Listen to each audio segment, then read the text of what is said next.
what would you want to say to those church planners that maybe parachuted in here or started a church here and they've left? They feel like, hey, this was a fail.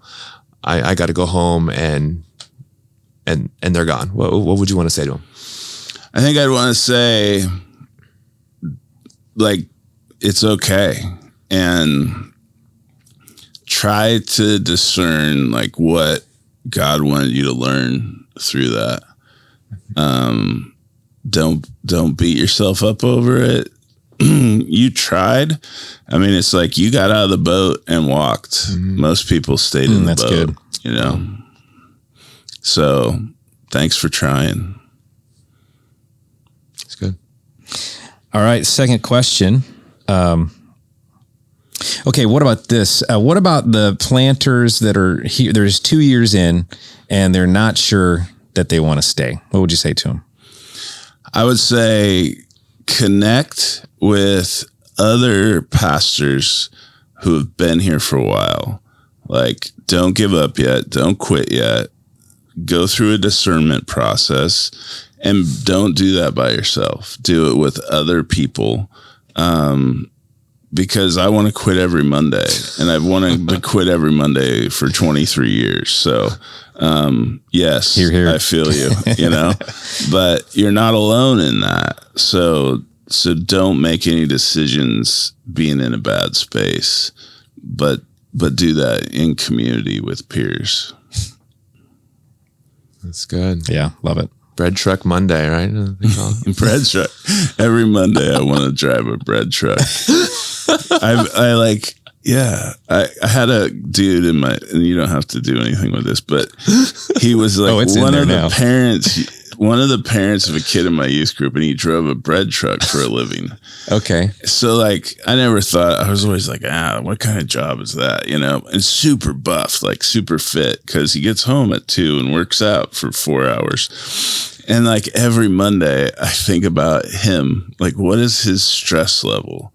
Like, he gets in a bread truck every morning. It's just like, listen to podcast, drop off the bread. It smells like fresh bread. And he's making everybody's day.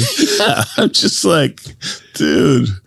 Okay, so a bread truck Monday. Since we're doing outtakes, so did Driscoll steal that from you? Because that was a sketch that he did back in the day. Are you I remember. serious? Oh yeah, he went full on bread truck Monday. Where he's imagine that. Oh really? Like, and the bread doesn't commit adultery. They don't go and do all this stuff. They just and you're hungry. You just make a sandwich, and he totally stole that from me. Dude, okay, the true origin of the bread truck Monday analogy. He stole most of his jokes from me. I would be my guess, except for the really offensive stuff.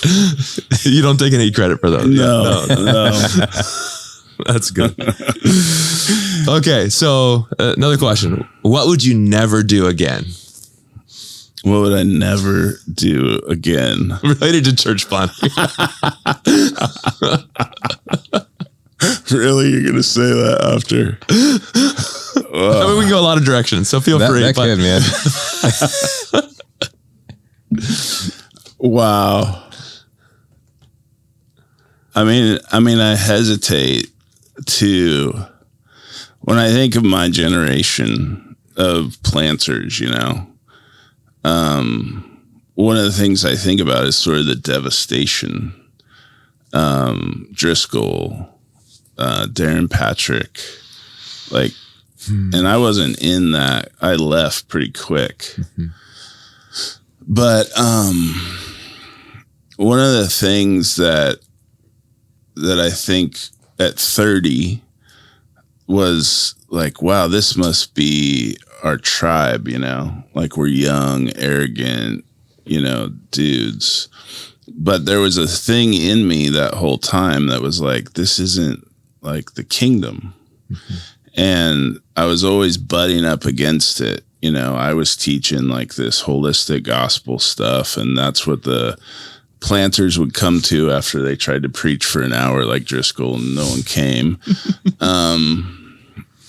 And I think I second guessed that stuff. Like, oh, well, all these reform guys are big on this stuff and blah, blah, blah. And I spent like 3 years knowing I'm like, this is what I was made for. This is what I'm convicted about. And I'm trying to make this thing work. And I know it's not who I am. And I wouldn't waste any more time in those spaces. You know, the sooner you figure that stuff out, the better. You know, be who you are. Don't compromise those things. Find your tribe and stay there. You know, that's good. Yeah. How about on the flip side? What's something that you have done that you know we must keep doing? I think we must keep existing for the sake of the world.